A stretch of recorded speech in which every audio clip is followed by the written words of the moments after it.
हमने 172 तक किया था लास्ट, ठीक है? कोई भूल तो नहीं गया तब तक 3 महीनों में? जो किया, जो बातें हुई 3 महीनों में, उसको रिवाइज करते रहे कि नहीं? अगर नहीं किया तो एक बार दोबारा से थोड़ा जो पीछे लिंक जुड़ रहा है हमारा, उसको थोड़ा सा, चाहे वीडियोस भी पड़ी हैं यूट्यूब के ऊपर, ठीक है, अपलोड की हुई हैं, सभी एफोरिज्म्स की वीडियोस अपलोड की हुई हैं। शायद कुछ रह गए हों बीच में, वो भी कर देंगे, ठीक है ना? नहीं तो बाकी तो ऑलमोस्ट सारी है ही है वहाँ पे। तो अगर कुछ नहीं है तो दोबारा से जाके एक बार वीडियो देखना, लिंक बिठाओ उसको साथ में, ठीक है? क्योंकि आज हम 173 से आगे शुरू करेंगे। एक और अनाउंसमेंट है, बहुत ही जल्द हम ऑर्गेनन की क्लासेस इंग्लिश में भी शुरू करेंगे, मे बी नेक्स्ट मंथ से, लास्ट ऑफ दिस मंथ और नेक्स्ट मंथ से। उसका एक अलग से चैनल बनाया है यूट्यूब पर ऋषभ ने। तो जो लोग इंग्लिश में सुनना चाहते हैं, उसमें ज़्यादा कंफर्टेबल है हिंदी के मुकाबले, ठीक है ना, वो उन क्लासेस को भी ज्वाइन कर सकते हैं। उसका सारा बता देंगे भी कैसे करना उसको ज्वाइन। चलिए ठीक है, इससे आज का करते हैं शुरू आगे। Aphorism 173।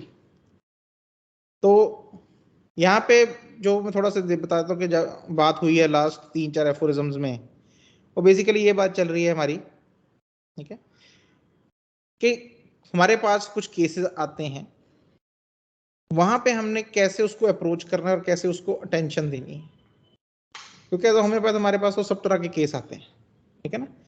So basic way of taking the case is same, लेकिन केस लेने के बाद उसको अप्रोच कैसे करना है हमने, उसके बारे में हमने क्या देखना है क्या नहीं देखना, उन चीजों के बारे में इस प्रैक्टिकल पार्ट में बात चल रही है।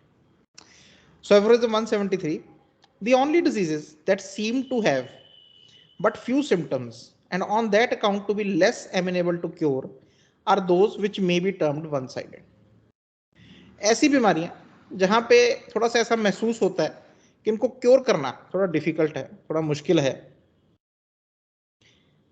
इनक्योरेबल यहां पे भी नहीं लिखा डॉक्टर हनीमन ने, यहाँ पे ये नहीं लिखा कि इनक्योरेबल है जी ऐसी बीमारियां, नहीं, थोड़ा सा लेस एमिनेबल, ठीक है, थोड़ा सा मुश्किल हो जाता है हमें, इतनी फेवरेबल कंडीशन नहीं है अगर हमारे पास सिम्टम नहीं है क्योर करने के लिए, ठीक है ना, लेकिन क्योर वो भी होती हैं। Are those which may be termed one sided disease. तो जहां पे सिम्टम्स कम हो उनको हम वन साइडेड डिजीज बोलते हैं कि भाई एक साइड में जाके सारी बीमारी इकट्ठी हुई हुई है, because they display only one or two principal symptoms which obscure almost all the others. क्योंकि ऐसी जो बीमारियां हैं उनमें एक या दो ही प्रिंसिपल सिम्टम्स होते हैं, कोई ज़्यादा सिम्टम नहीं मिलते, बाकी पेशेंट हाँ जी वो भी ठीक है, नहीं ये तो ठीक है, तो कुछ भी नहीं इसमें, ठीक है, आप केस लेते रहते हो तो उसमें कुछ निकल के नहीं आता करेक्टरिस्टिक, सिर्फ एक या दो या तीन सिम्टम हमें मिलते हैं। So they belong chiefly to the class of chronic disease. So ऐसी भी जो बीमारियां हैं चाहे उनमें एक या दो सिम्टम ही हैं, लेकिन वो जो बीमारियां हैं वो भी क्रॉनिक डिजीज की क्लास को ही बिलोंग करती हैं, ठीक है।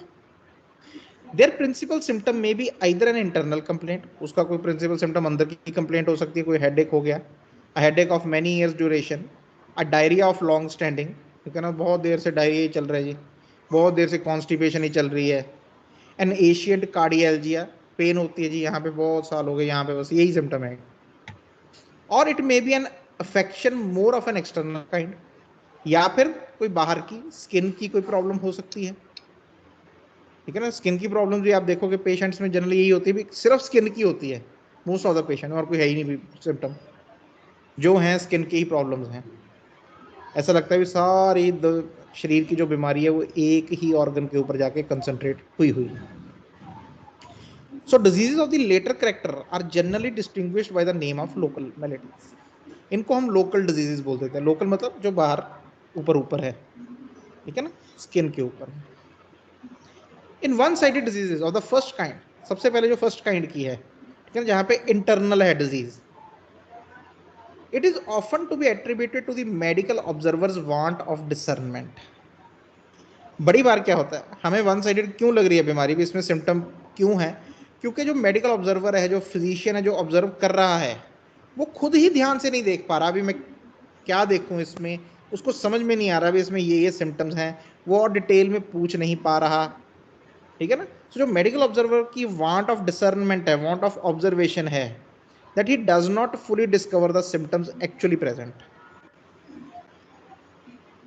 एक तो है जो है वन साइडेड डिजीज, एक है जो हमारी मन की वजह से, हमारी नॉलेज की वजह से, हमारे मूड की वजह से हम उनको बना लेते हैं वन साइडेड, इसमें है नहीं ये सिम्टम ज़्यादा। बड़ी बार पेशेंट आपको थोड़ा रूडली बोल देगा क्या पूछे, तो बड़ी बार असिस्टेंट डॉक्टर्स हैं बोलेंगे सर कुछ नहीं मिला। तो कुछ नहीं मिला क्योंकि हमारी मेंटल स्टेट ऐसी थी भी हम उसमें और डीप नहीं गए। अगर उसने रूडली आपको बोला भी, उसने कुछ गलत, ये भी तो उसका सिम्टम ही है, हर कोई तो नहीं बोल के जाता ऐसे, ठीक है ना। तो ये भी उसका सिम्टम है, इसको भी हमने लेना है, ठीक है। That he does not fully discover the symptoms actually present, symptom present है actually, but because of want of my observation, lack of my observation, lack of my mental state, मैं उसको ढूंढ नहीं पा रहा, मैं उसको डिस्कवर नहीं कर पा रहा हूं, which would enable him to complete the sketch of the portrait of the disease.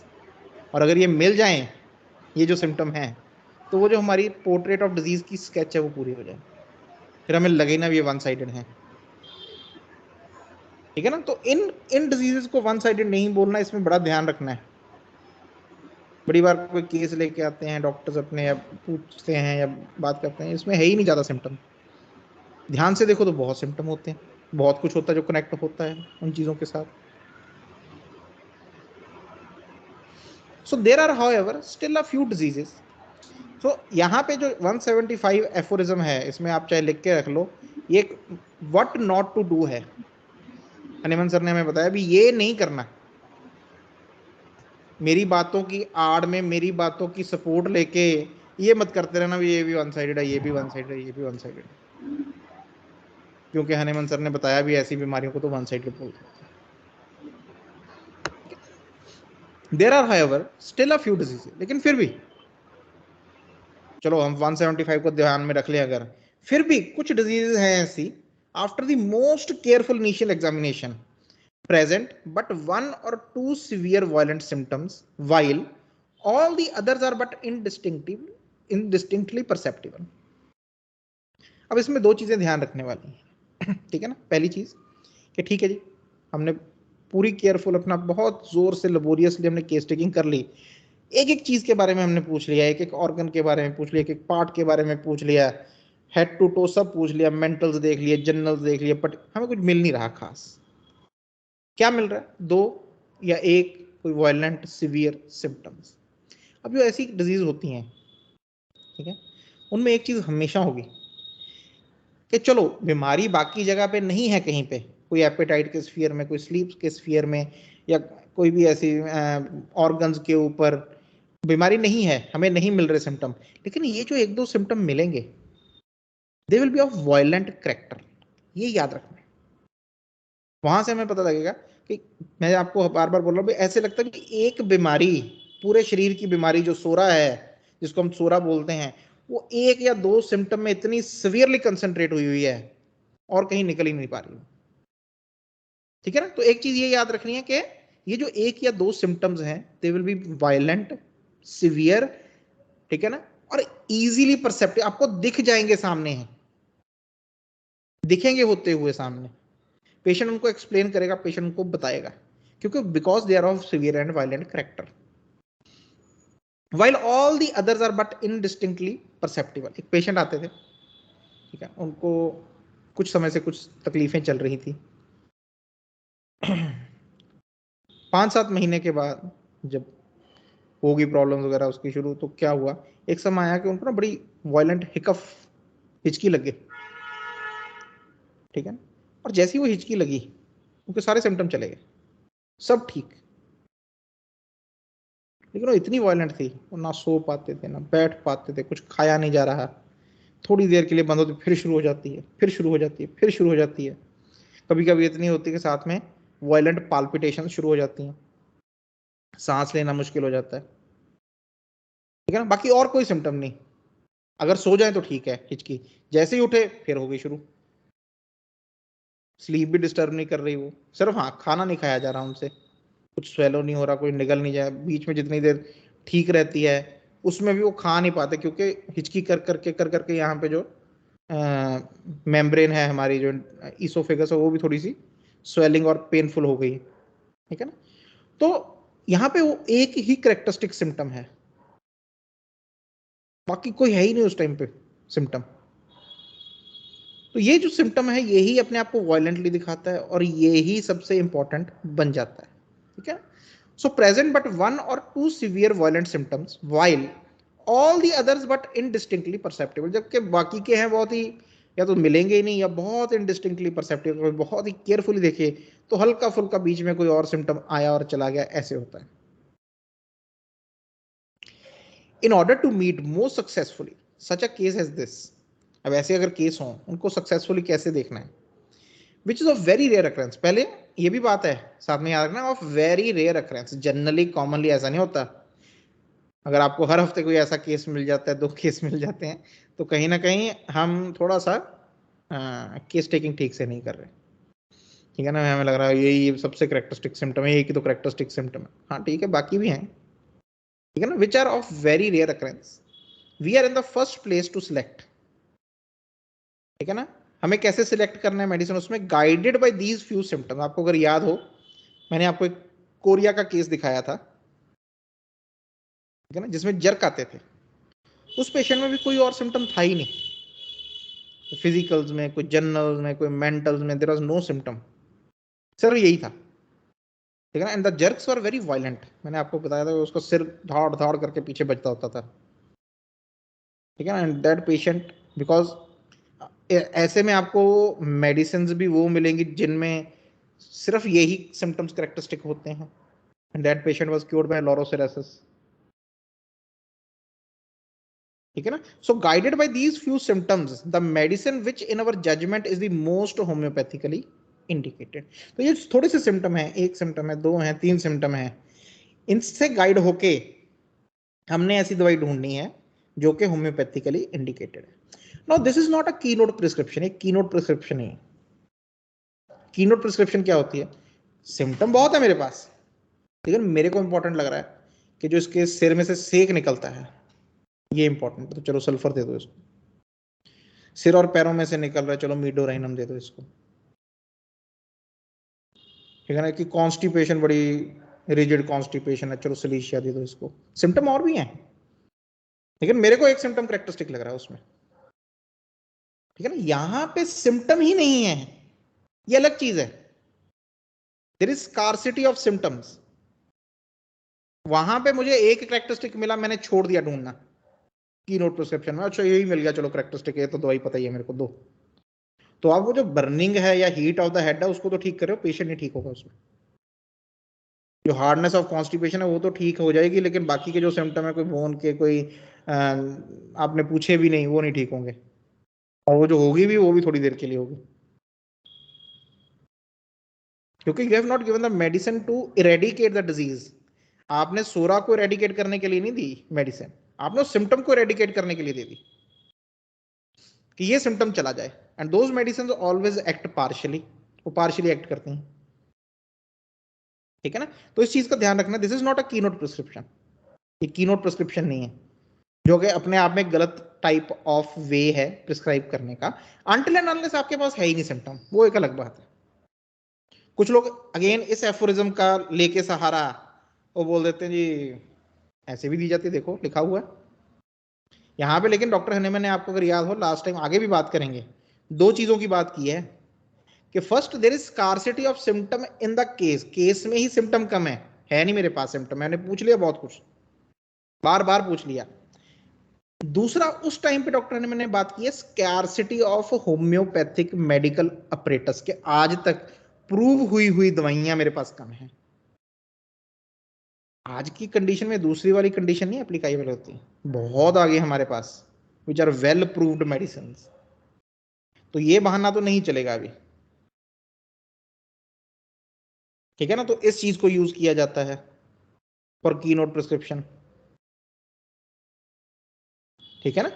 सो इस चीज को ध्यान से समझना है, मिसगाइड नहीं होना इन चीजों से, उन्होंने कंडीशंस लिखी हुई हैं कब करनी है और कब आप नहीं करनी है आपने, वो पहले बता दिया, इसमें ऐसे मत कर लेना. It will no doubt sometimes happen that this medicine, selected in strict observance of homeopathic law, furnishes the similar artificial disease suited for the annihilation of the malady present. ठीक है ना. और बड़ी बार ये होता है, उसमें कोई डाउट नहीं है, क्योंकि हमने मेडिसिन बड़े strict observance of homeopathic law से दी है. जैसा होम्योपैथिक लॉ हमें देने को कहता है हमने वैसे ही दी है. तो क्या होता है कि ये सिमिलर आर्टिफिशियल डिजीज प्रोड्यूस कर देती है हमारी दवाई. तो जब आर्टिफिशियल डिजीज प्रोड्यूस होगी तो जो पुरानी ओरिजिनल मेलेडी है, ओरिजिनल डिजीज है, वो एनहिलेट हो जाएगी, वो ठीक हो जाएगी. ठीक है ना. suited for the annihilation of the malady present, and this is much more likely to happen when these few morbid symptoms are very striking, decided, uncommon and peculiarly distinctive characteristic. और ये ज्यादा कब होगा, जब ये सिम्टम जो हैं, जो हम बोल रहे हैं, ये अपने आप में बड़े स्ट्राइकिंग हैं, बड़ी रेयरली देखे जाते हैं.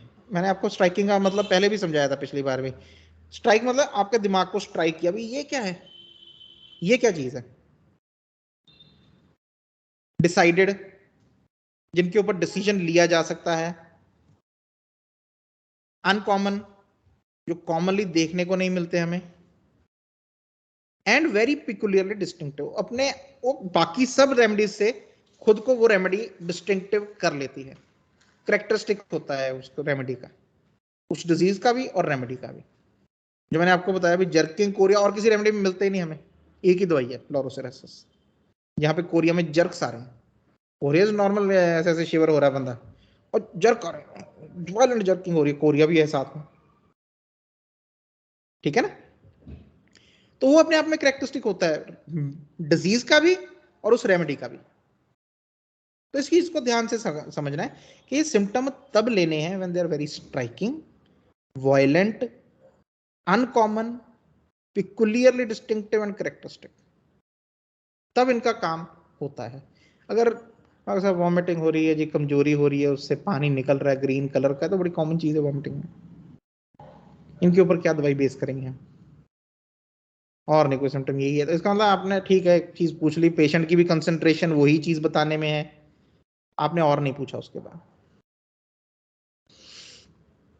So more frequently, however, the medicine first chosen in such a case will be only partially, that is to say, not exactly suitable, as there was no considerable number of symptoms to guide to an accurate selection. लेकिन frequently क्या होता है कि जो हमने medicine first choose की वो थोड़ी पार्शियल होती है ऐसे केसेस में, जो वन साइडेड डिजीज हैं. That is to say not exactly suitable, as there was no considerable number of symptoms to guide to an accurate selection. क्योंकि बहुत सारे सिम्टम हमारे पास नहीं थे, छोटे मोटे थे, कोई करेक्टरिस्टिक भी नहीं मिला उसमें, बहुत ढूंढा हमने. ठीक है ना. तो एक जो पहली मेडिसिन है वो जो भी हम देते हैं वो पार्शियली एक्ट कर जाती है. In this case the medicine which has been chosen as well as was possible. ठीक है ना. हम उस केस की बात कर रहे हैं जहां पे हमने दवाई बहुत ध्यान से चूज की है, as well as it can be, उस केस की बात है. अगेन वो नहीं कि जहां पे हमारी मूड नहीं है, स्टेट नहीं है, हमने केस टेकिंग अच्छे से नहीं ली, हमारा ध्यान एक की नोट के ऊपर था. ठीक है ना. But which for the reason about stated is only imperfectly homoeopathic, will in its action upon the disease that is only partially analogous to it, just as in the case mentioned above, where the limited number of homeopathic remedies renders the selection imperfect.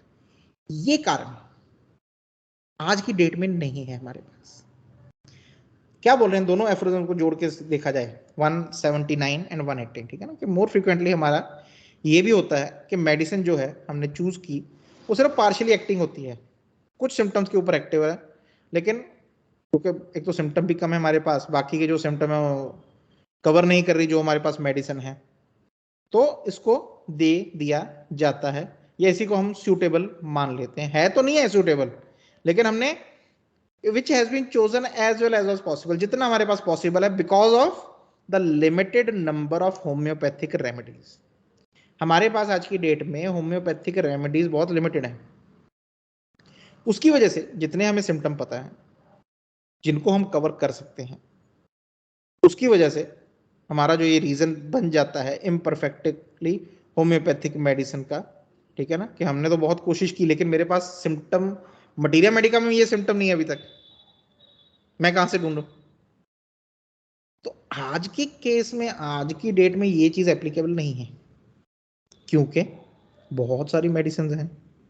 मैंने पिछली बार doctor herring ने, doctor Elon ने, ठीक है ना, doctor jar, इन लोगों ने बहुत की हैं, और भी बहुत सारे डॉक्टर हैं जिन्होंने प्रूविंग्स कर करके हजारों की गिनती में दवाइयां प्रूव कर दी। तो आज की डेट में हमारे पास ये नहीं है, जब उनके पास थी ही 30 medicine, 40 medicine, 50 medicine, 60 medicine doctor Hahnemann के पास, वो लिख सकते थे इस बात के बारे में, ठीक है ना, लेकिन आज नहीं है सर, ये याद रखना।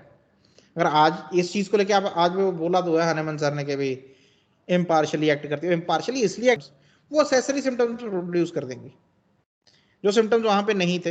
हमने पहले ही पढ़ा असेसरी सिम्टम्स के बारे में, जो नहीं थे नए सिम्टम जो है, एक एरे ऑफ न्यू सिम्टम जो है वो डेवलप हो जाएगा। And several phenomena from its own array of symptoms are mixed up with the patient's state of health.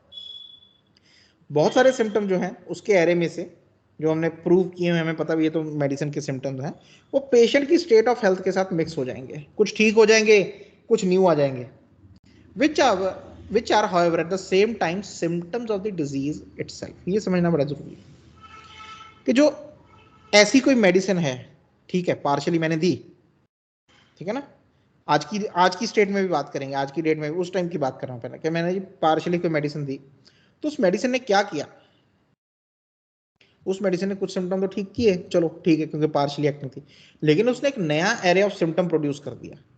अब ये एरे ऑफ सिम्टम क्या है जो प्रोड्यूस हुआ हुआ है, ठीक है ना, या तो ये सिम्टम्स हैं कि जो हमारी मेडिसिनल पावर जो हमने पहले भी पढ़ा है वो स्ट्रांग है, वो नए सिम्टम्स बना रही है, कुछ दिनों में चले जाएंगे, लेकिन there will be some symptom जो रह जाएंगे, नहीं जा रहे, ठीक है ना। So what are these symptoms? These are the symptoms of the disease itself. ये डिजीज के ही हिडन सिम्टम है जो कि इस मेडिसिन ने स्टिमुलेट करके बाहर निकाल दिए, although they may have been hitherto never or very rarely perceived, या तो कभी उसने परसीव नहीं किया इस चीज को, या बहुत कम कभी कभार ये सिम्टम उसको आते थे, लेकिन अब मेडिसिन के आने के बाद वो एकदम से बाहर निकल आए।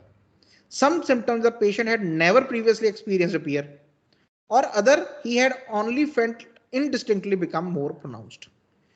कोई सिम्टम जो उसने नहीं एक्सपीरियंस किए थे वो भी आ गए, कुछ सिम्टम जो उसने कभी कभी किए थे या इनडिस्टिंक्ट थे, कुछ पता नहीं था, ठीक है, थोड़ा मुंह में कड़वाहट होती है, आती है चली जाती है, लेकिन दवाई के बाद वो जो कड़वाहट है वो बड़ी सीवियर होगी जी, परमानेंट होगी, जाती नहीं, so they will become more pronounced, ठीक है ना। ये बात है अभी तब की।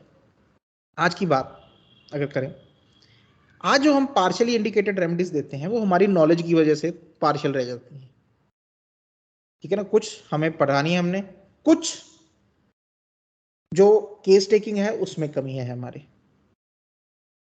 हम समझ नहीं पा रहे पेशेंट को, तो वहां पे भी पार्शियली इंडिकेटेड हो जाती हैं रेमेडीज, ठीक है। तो उसमें भी यही सिनेरियो निकल के आता है कि कुछ नए सिम्टम आ गए, कुछ पुराने चले गए, सिमिलरली कोई सिम्टम ऐसे थे जो इनडिस्टिंक्ट थे वो डिस्टिंक्टिव हो गए, कुछ थे जो नहीं थे वो आ गए, इसके बारे में हमने पहले बात की है, समटाइम दिस थिंग हैपेंस। तो उसका भी करना क्या है, ठीक है ना, उसका करना क्या है, उसको पहले तो ये समझना कि ये जो सिम्टम्स आए हैं, ओन एरिया ऑफ सिम्टम्स, ठीक है ना, ये जो आए हैं they are the symptoms of the disease itself, disease के सिम्टम थे जो हिडन थे, क्योंकि हमने एक स्टिमुलेशन दी, सिमिलर स्टिमुलेशन, तो जो हिडन सिम्टम थे वो भी बाहर निकल के आ गए। So these symptoms are basically the symptoms of the original disease. इसको ऐसे ही लेके चलना है हमारी नेक्स्ट प्रिस्क्रिप्शन में, उसके बाद let it not be objected that the accessory phenomena and new symptoms of the disease that now appear should be laid to the account of medicament just employed. ये जो सिम्टम आए हैं नए, ये जो accessory phenomena आया है, इसकी जिम्मेवारी जो हमने मेडिसिन दी है उसके ऊपर नहीं डाल देनी, क्योंकि मेडिसिन की वजह से आए हैं, ठीक है, मेडिसिन वाज अ फैक्टर उस चीज में, ठीक है ना। They owe their origin to it certainly, वो करते हैं अपना ओरिजिन उसको, ठीक है ना, but they are always only symptoms of such a nature as this disease was itself capable of producing. ठीक है ना। लेकिन ये जो डिजीज हुए हैं, चाहे मेडिसिन को हम कह सकते हैं भी हाँ इसने स्टिमुलेशन दी है, लेकिन वो जो सिम्टम निकल के आए हैं वो वही सिम्टम है जो कि इस डिजीज जो थी चल रही थी इस ऑर्गेनिज्म में, वो कैपेबल थी इनको प्रोड्यूस करे, ऑलरेडी थे उसके एरे में। तो मेडिसिन ने तो थोड़ा सा स्टिमुलेट दिया है, तो ये लो, ठीक है ना, करो। उसने तो सिर्फ इतना ही काम किया। And which were summoned forth and induced to make their appearance by the medicine given. और उनको समन कर लिया गया, इंड्यूस किया गया, इन एंटाइस किया गया कि आओ तुम लोग अभी अपनी अपीयरेंस दो, क्योंकि ये दवाई ने उनको एक एज अ कैटलिस्ट एक्ट किया उनके ऊपर, ठीक है ना। Owing to its power to cause similar symptoms, power उसी की थी मेडिसिन की, लेकिन पावर क्या थी, स्टिमुलेट करने की, ऑलरेडी जो सिम्टम उसके एरे में जो हिडन थे उसको बाहर निकालना। इन अ वर्ड, अब क्या करना क्या उनका, we have to regard the whole collection of symptoms now perceptible as belonging to the disease itself. जितने भी सिम्टम हैं they are basically belonging to the disease itself, हमने ये समझ लेना उसको, ठीक है। ये जो नया फिनोमेना आया है, ये जो नए सिम्टम आए हैं, चाहे थोड़े कम थे वो भी बढ़ गए हैं, अब ये जो सारी पिक्चर है ये डिजीज की पिक्चर है as the actual existing condition and to direct our further treatment accordingly. ये एक्चुअल एग्जिस्टिंग कंडीशन है और हमें अपना ट्रीटमेंट अभी इसके हिसाब से देना है। बड़ी बार होता है ये ऐसी डिजीजेज में, ऐसे केसेस में, ठीक है ना, कि जब पार्शियली कोई एम्ब्रियोमेंट लगे वो बहुत सारे सिम्टम कुछ ठीक कर देती है लेकिन बहुत सारे निकाल भी लाती है बाहर, पेशेंट घबरा जाते हैं, डॉक्टर साहब रिएक्शन हो गया जी, ठीक है ना। लेकिन उसमें आपको एक डिजीज की क्लियर पिक्चर देखनी शुरू हो जाती है, ठीक है ना। So there is an opportunity, उसको अपॉर्चुनिटी, उसमें घबरा नहीं जाना, take it as an opportunity कि हाँ अभी तो ज्यादा पिक्चर, अभी तो और ज्यादा करेक्टरिस्टिक मिल सकते हैं मुझे केस के, ठीक है। So footnote to aphorism 181, when they were not caused by, हाँ लेकिन ये सिम्टम जो आए हैं न्यू सिम्टम है वो इन वजहों से नहीं कॉज होने चाहिए, ये भी साथ में देखना है हमने, ठीक है ना। Not caused bye an important error in regiment, जो हमारा रूटीन है, कोई खाने पीने में, कोई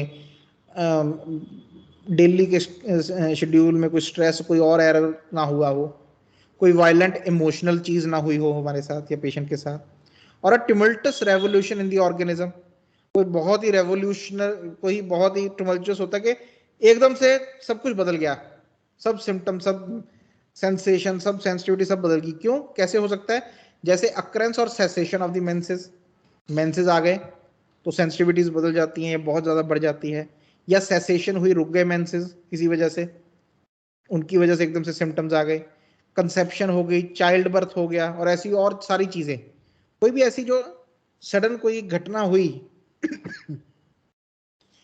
पेशेंट के जीवन में, उनसे अगर ये सिम्टम निकल के आए हैं और उसी टाइम आपने मेडिसिन दिया, तो फिर थोड़ा सा डायलेमा हो जाता है कि भाई ये दवाई की वजह से है कि इनकी वजह से है, ठीक है ना। तो उसको हमने जरा ध्यान से देखना है भी इन वजह से ये सिम्टम ना आए हों।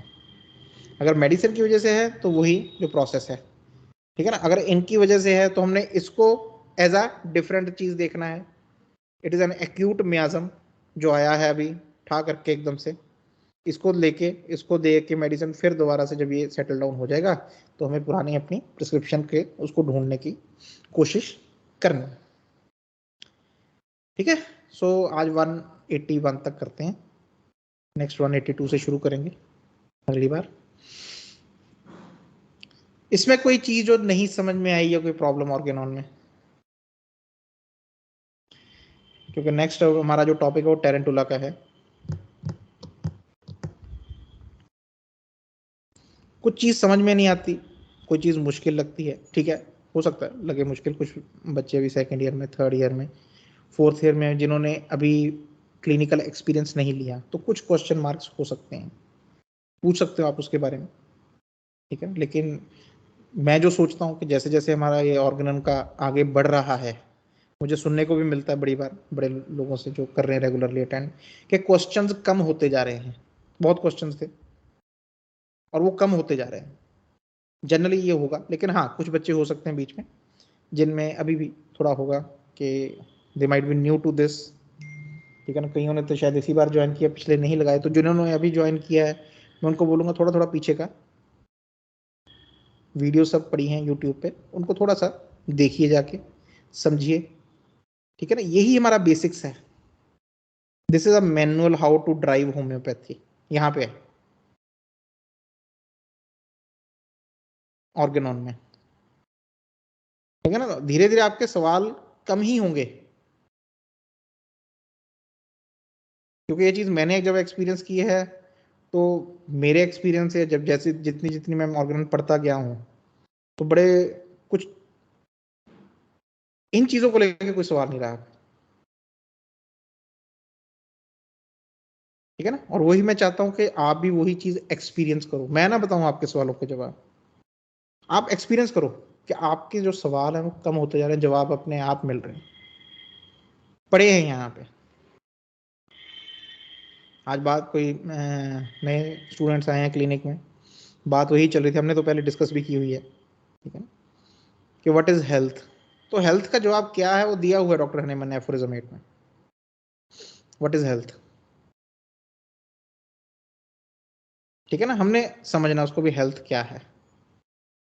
8th या 9th, क्या कौन सा था, शालनी है, 8 था कि 9 था, 9 था शायद, 9 था ना, ठीक।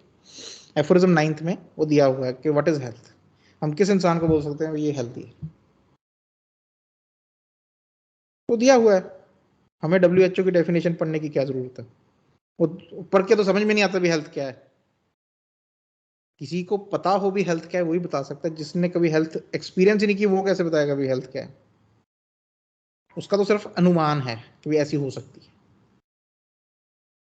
चलो ठीक है, so will start with tarantula and wildness. Tarantula एक स्पाइडर रेमेडी है। स्पाइडर्स के कुछ कॉमन कैरेक्टरिस्टिक्स हैं, रेस्टलेस होते हैं, म्यूजिक के साथ कुछ कनेक्शन होता है उनका, फिजिकल्स में नर्वस फिनोमेना देखने को मिलते हैं, फिजियोलॉजिकली भी और एनाटॉमिकली भी ये चीज़ें देखने को हमें मिलती हैं। लेकिन टेरेंटुला में एक अलग चीज़ होती है जो बाकी काफ़ी स्पाइडर से अलग है। सभी से बोल दूँ, 4-5 कैरेक्टरिस्टिक हैं इसमें, आपको टेरेंटुला की जो एक अंदर प्रोसेस चल रहा है वो समझ में आ जाएगा कि उसके अंदर चल क्या रहा है और उसकी एक्सप्रेशंस क्या हैं बाहर। सबसे पहले है अनबाउंडेड एनर्जी। हमारा एनर्जी का एक साइकिल है, एक प्रॉपर साइकिल है। उसमें क्या होता है, जितनी एनर्जी बॉडी को चाहिए बॉडी उतनी प्रोड्यूस कर लेता है। मैंने इसकी पहले भी कई बार एग्जांपल दी है। फॉर एग्जांपल, आपको किसी दिन कोई काम ऐसा करना है जो आपको पसंद नहीं, सुबह से सुस्ती, लैक ऑफ एनर्जी, ठीक है ना। एक दो दिन से सोच रहे हैं यार वो संडे को ये भी करना है, यार छुट्टी नहीं मिलनी संडे को तो ये करना है ये, तो आप एंग्जाइटी की वजह से चाहे जल्दी उठ जाओ या, लेकिन the body will not be with you energetically. शाम को करके भी आओगे, कहीं जाके आओगे या जो भी था, आके ऐसे लगेगा यार अब ना करना है डिस्टर्ब, मेरे को आराम करना है। वही संडे, वही आप, लेकिन अभी आपको वो चीज़ करनी है जो आपको बहुत पसंद है उस दिन। सैटरडे शाम को नींद भी नहीं आएगी, you will be beaming with energy in the morning, फटाफट रेडी हो रहे हैं, खुशी, सबको जल्दी करा, उठो उठो उठो जल्दी जल्दी जल्दी, ये करना है ये करना है ये करना है हमें, ठीक है ना। शाम तक पूरी एनर्जी बनी हुई है, उस दिन रात को भी ऐसे मजा ही आ गया करके जो भी करके हैं, क्योंकि हमने बॉडी को पहले ही एक सिग्नल दे दिया था कि इसका मैं मन नहीं है मेरा, ये नहीं करना आज। तो बड़ी कहता ठीक है, तेरे सरकमस्टांसेस तेरे को पुश करते होंगे करने के लिए, लेकिन तूने जो मेरे को सिग्नल दिया मैं तो फिर उतनी एनर्जी बनाऊंगा। और उस दिन बॉडी को बोला कि भाई मजे से करना है, मजे लेने हैं पूरे, ठीक है, तो तैयार रहना तू कल। वो बोलता ठीक है जी, हम कल तैयार हैं पूरी एनर्जी के साथ, बताओ कितनी चाहिए आपको। But in tarantula the energy becomes unbounded. Unbounded मतलब उसकी कोई बाउंड्री नहीं है, वो बनी ही जा रही है, बनी ही जा रही है, बनी ही जा रही है, बनी ही जा रही है। इलेक्ट्रिक एनर्जी है, अगर एक कोई इलेक्ट्रिकल प्लांट है उसको एक कंट्रोल ट्रांसफार्मर बोलते हैं, ट्रांसफार्मर कंट्रोल करके रखता है कितनी बिजली बनानी है,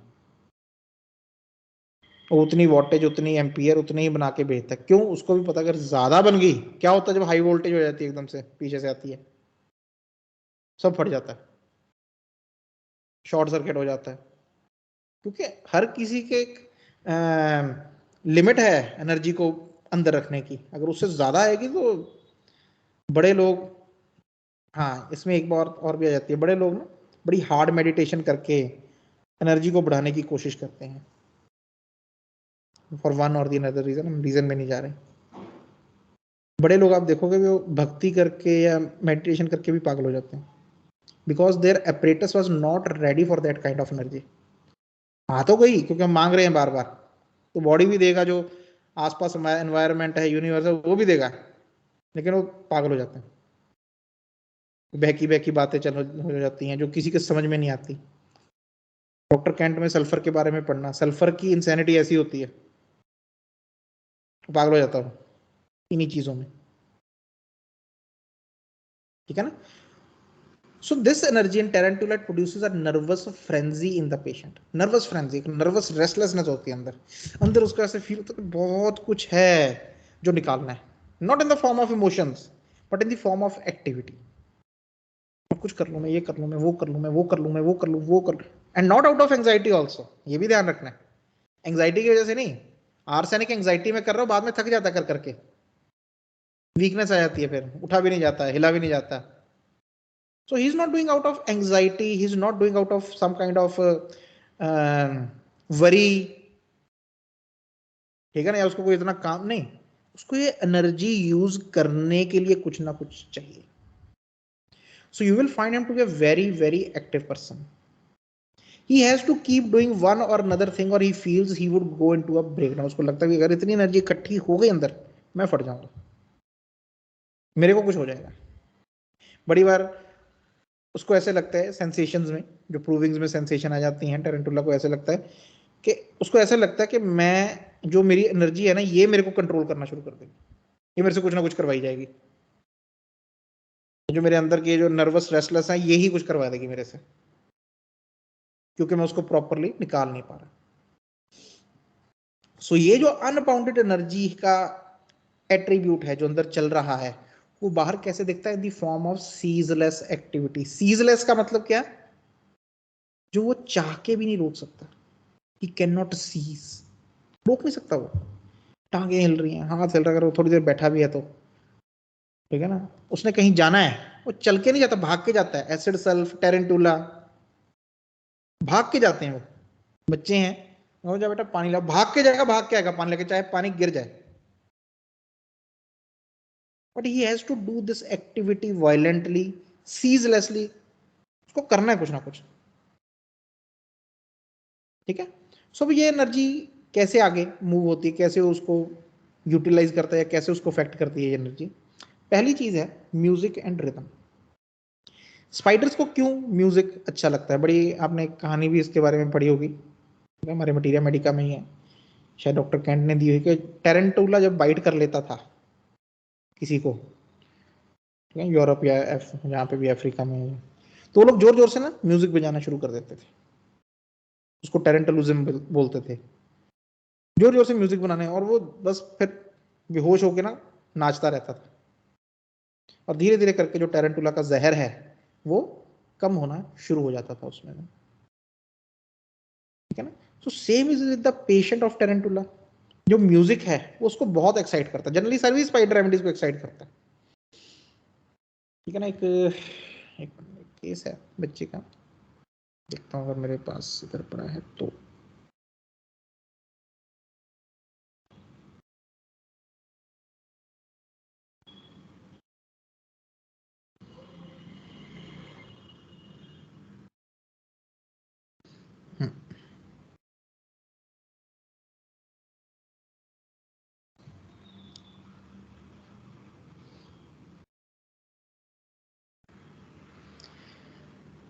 ऋषभ बच्ची का क्या नाम था जो उधर बाला कैंप में देखी थी हमने?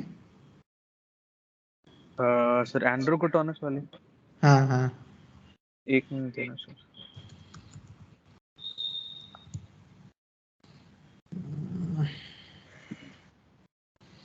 थी मैंने इसमें की थी, कि मैं देखता हूँ शायद हो मेरे पास, डाउनलोड्स होना चाहिए।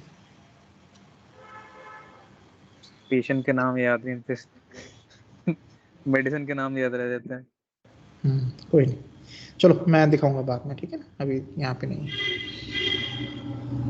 दूसरा एक बच्चा दिखाता हूँ मैं आपको, ठीक है, पहले चलो इसको एक बार समझ लें, ठीक है। सो मैं रिद्मा नाम है बताता हूँ सर। बच्चे में था क्या। जब भी म्यूजिक चलाते थे ना, कोई म्यूजिक, ठीक है ना, वो एकदम से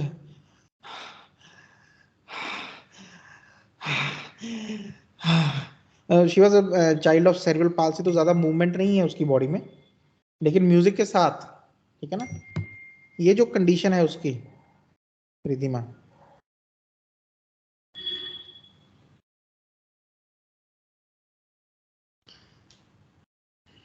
चलो कोई नहीं, बाद में दिखाता हूँ, ठीक है ना। तो ये जो कंडीशन है, जोर जोर से सांस लेना, और वो बोलेंगे क्योंकि मोबाइल पे लगा ना, आपने मोबाइल पे लगाया तो थोड़ा धीरे है, जब घर पे टीवी पे होती है, रिलैक्स होती है, बैठी होती है, तो इसको देखने वाला होता है कैसे ये हिलती डुलती है, उस पर भी हमें डर लगता है कहीं गिर ना जाए, क्योंकि इसका इतना बैलेंस है नहीं। तो what is this, this is excitement from music, music excite करता है हमको, ठीक है ना। So music becomes a way to channelise the unchannelled energy, ये जो अंदर अनचैनल्ड एनर्जी चल रही है, सीजलेस एक्टिविटी चल रही है, म्यूजिक एक जरिया बन जाता है, म्यूजिक उसको एक फ्लो दे देता है कि भाई तू इधर को अपनी एनर्जी यूज कर ले। जैसे ही म्यूजिक बजता है, मैं पहले ही बड़ी बार एग्जांपल दिया है, हम लोग बॉम्बे होते थे डॉक्टर प्रफुल्ल विजयकर सर के पास, मेरे कुछ फ्रेंड्स थे,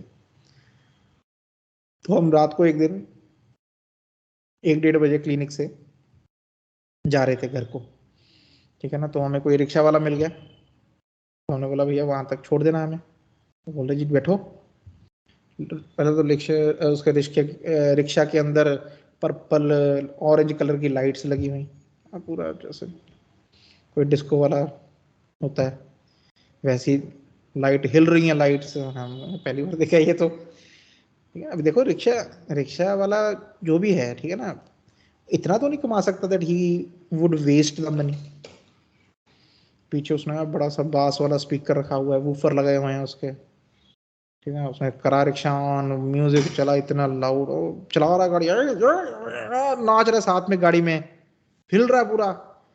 हमें पीछे बैठे डर लग रहा है कहीं ठोक ना दे, और डर ये भी लग रहा है इसको कैसे बोले कि भाई म्यूजिक कम कर ले, क्योंकि हमें पता भी दवाई कौन सी है, वो तो और मुश्किल हो जाएगा हमारे लिए, ठीक है ना। तो जैसे म्यूजिक चलता है, एक अलग तरह का उनमें एक बदलाव देखने को मिलता है, ठीक है ना, they will jump and they will start dancing like anything. लेकिन म्यूजिक भी वैसा होना चाहिए, उनको ये नहीं अच्छे लगते कोई सॉफ्ट सा म्यूजिक, कोई रोमांटिक, कोई सैड म्यूजिक, ये नहीं अच्छे लगते, होने चाहिए वो नाच गाने वाले,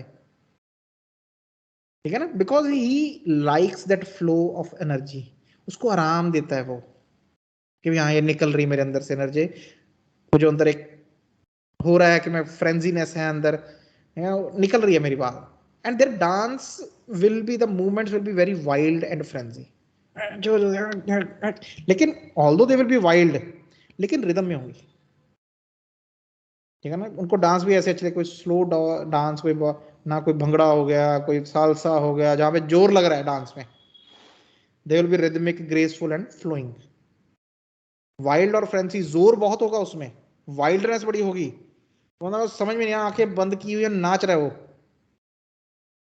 लेकिन जो नाच है वो रिदम के ऊपर होगा, जैसी रिदम है वैसा नाच, जो चेंज ऑफ स्टेप्स है वो बड़े ग्रेसफुल होगा, फ्लो कर रहा है उसमें डांस, ठीक है ना, because the main help which music gives to him is the flow, energy को फ्लो होने का मौका दे रहा है, बांध था एक अंदर लगा हुआ एनर्जी के फ्लो में, म्यूजिक वो बांध को तोड़ देता है कि जा फ्लो हो।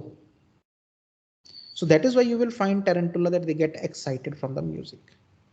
Other remedies also, spider remedies, ठीक है। अब इतनी एनर्जी है तो उसमें कोई दो राय नहीं, भी स्टेमिना भी बहुत अच्छा होगा, ठीक है ना, दे हैव सुपर ह्यूमन स्टेमिनास, बहुत तेज काम करते हैं, बहुत जल्दी काम करना होता है उनको, जैसे मैंने आपको बोला पानी भी लेने जाना है तो दौड़ के जाएगा,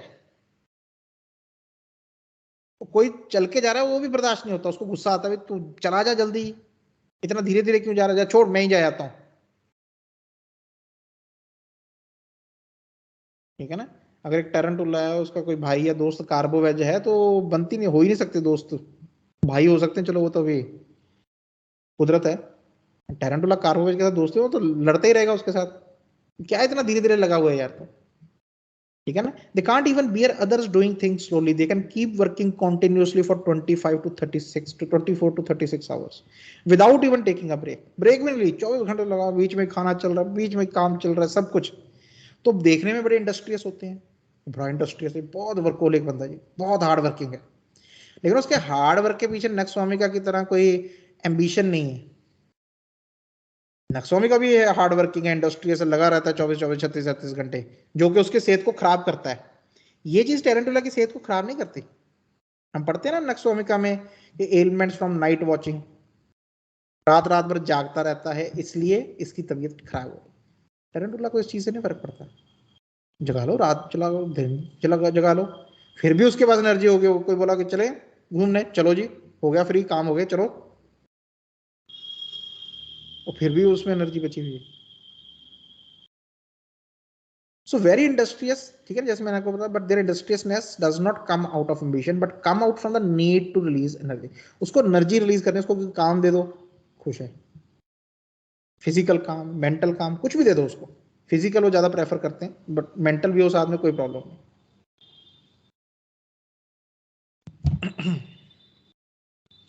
wildness and destruction.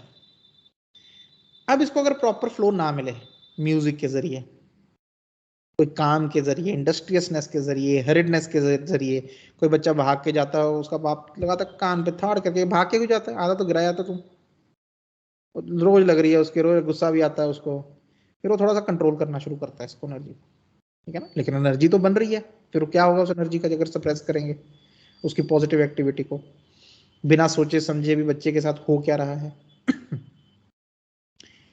If this energy is not एक सर ऐसी.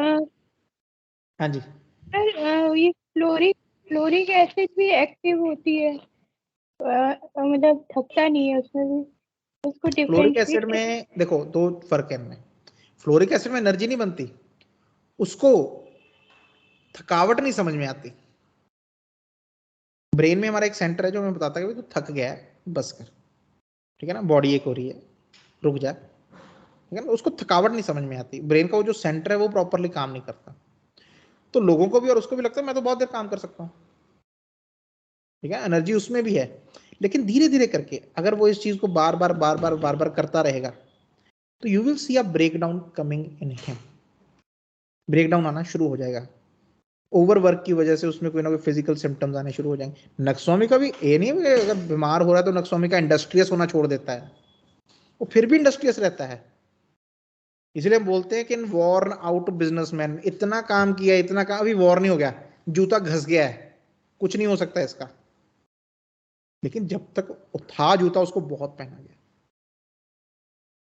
जब तक वो एम्बिशन था, एनर्जी थी, कुछ भी था जो उसको प्रोवोक करता था करने के लिए, वो कर रहा था तब तक, चाहे बीमार भी था. सेम इज फ्लोरिक एसिड, ठीक है, although he is not doing it out of ambition, लेकिन उसको समझ में नहीं आती, लेकिन उसकी भी वॉर्न आउट होना शुरू हो जाता है. टेरेंटुला में ये जो वॉर्न आउट नेचर है ये नहीं मिलती.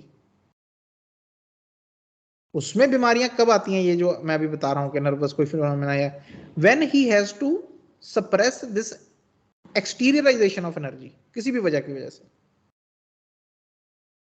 ठीक है. जब उसको रोकने में, एक बच्चा था बहुत रेस्टलेस, बहुत रेस्टलेस, ऑल्दो ही वाज थोड़ा mentally he was not well developed, लेकिन बहुत रेस्टलेस था.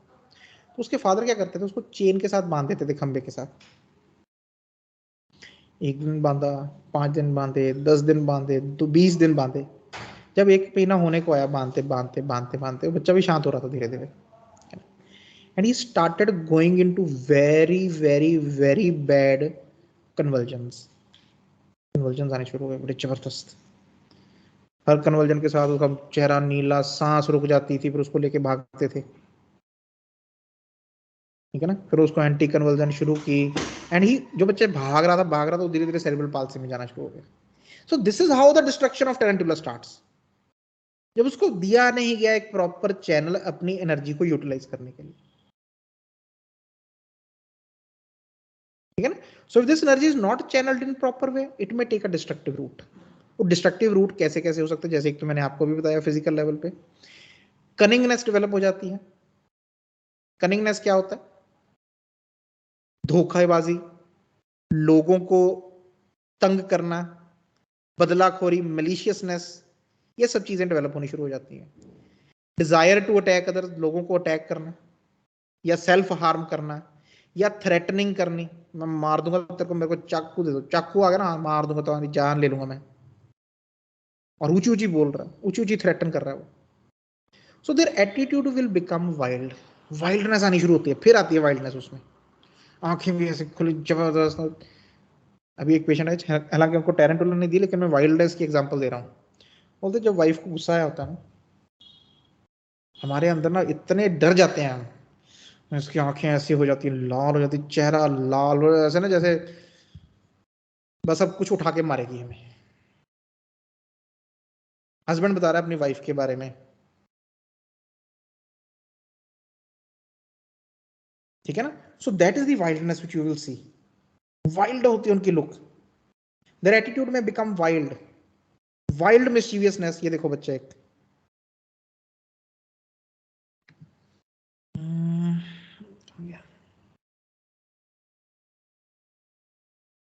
ये बच्चा है डाउन सिंड्रोम का,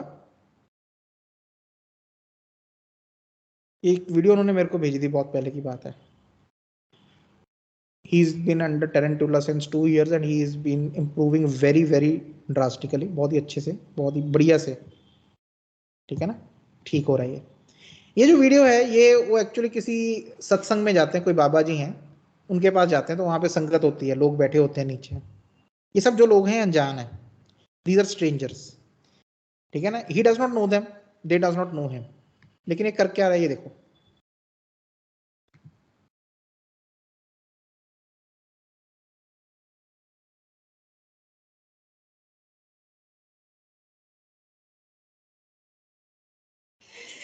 ये जो लेडी है शी इज अ स्ट्रेंजर, और ये बच्चा चल नहीं पाता, ये जो स्टेज है यहाँ पे चल नहीं पाता था, ये खड़ा नहीं हो पा रहा था, चल नहीं पा रहा था।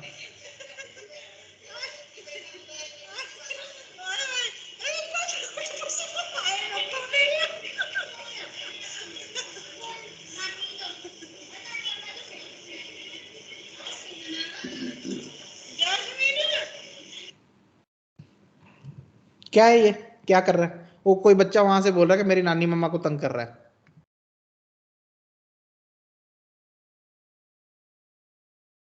ये क्या है, क्या है इस बच्चे में।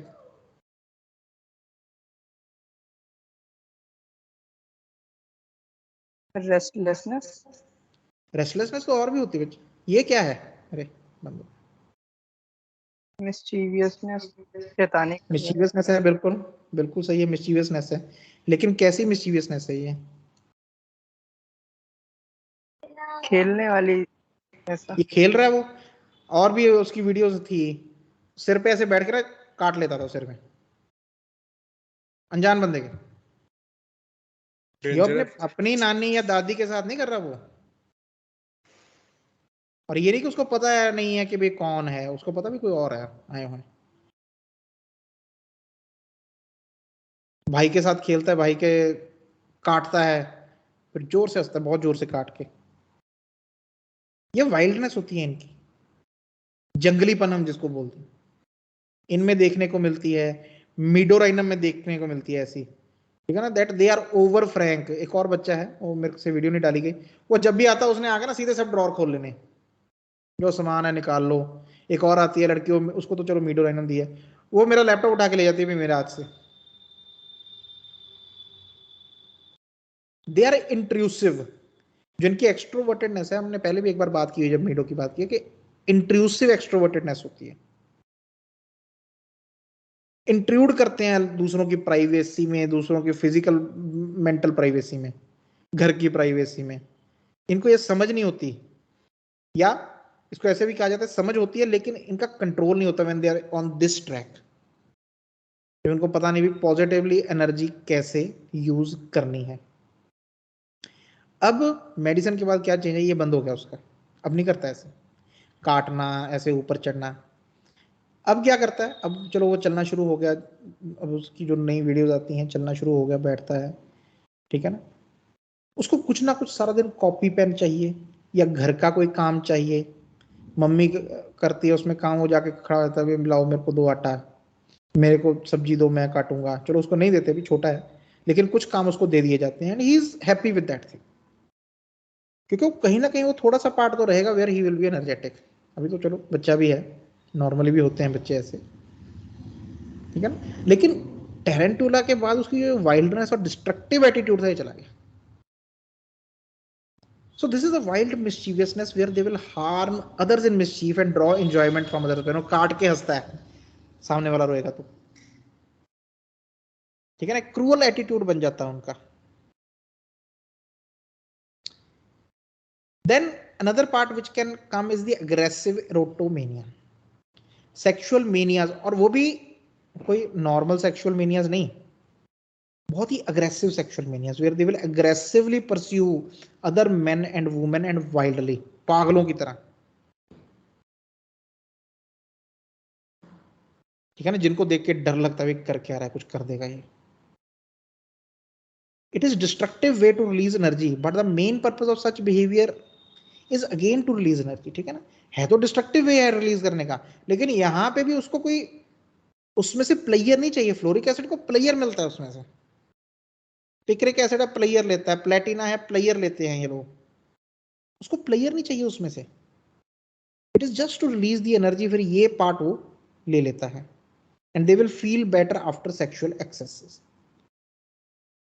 ठीक है ना। सो ये भी एक तरीका डिस्ट्रक्टिव वे में उसका बन जाता है उस अनबाउंडेड एनर्जी को रिलीज करने का, ठीक है ना। एक इसका बार बार कैरेक्टरिस्टिक आता है फिजिकल लेवल में, फिजिकल कॉन्स्टिट्यूशन में, दैट इज फॉक्सी आइज, कि टेरेंटुला के पेशेंट्स में बड़ी बार फॉक्सी आइज देखी गई हैं, ऐसी आंखें,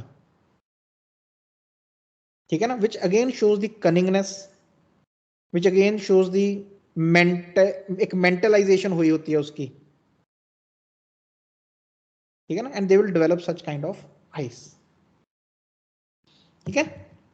तो टेरेंटुला के बारे में यहीं पे फिनिश करेंगे आज, ठीक है ना। आपको मैंने जो ये पॉइंट्स बताए हैं, इनमें एक बेसिक वो है, सेंटर है एक टेरेंटुला का, इसके अराउंड इसकी जो मटीरियल मेडिका की पिक्चर है वो डेवलप होती रहती है, फिजिकल्स भी, मेंटल्स भी, सब चीजें, ठीक है ना। But the basic thing is that unbounded energy, और उसको कैसे यूटिलाइज किया जाए, पॉजिटिवली, नेगेटिवली, डिस्ट्रक्टिवली, कैसे भी, उसके वेज शरीर ढूंढता रहता है, वाइटल फोर्स ढूंढती रहती है, क्योंकि उसको डर है कि एनर्जी अंदर रहेगी तो फिर तो पटाखा डाल ही देगी। और होता है उनके साथ, अगर ऐसा हो जाए, जैसे मैंने आपको एक और केस बताया बच्चे का, will start going into violent this nervous phenomenon, ठीक है। चलो इसी के साथ आज का लेक्चर फिनिश करते हैं।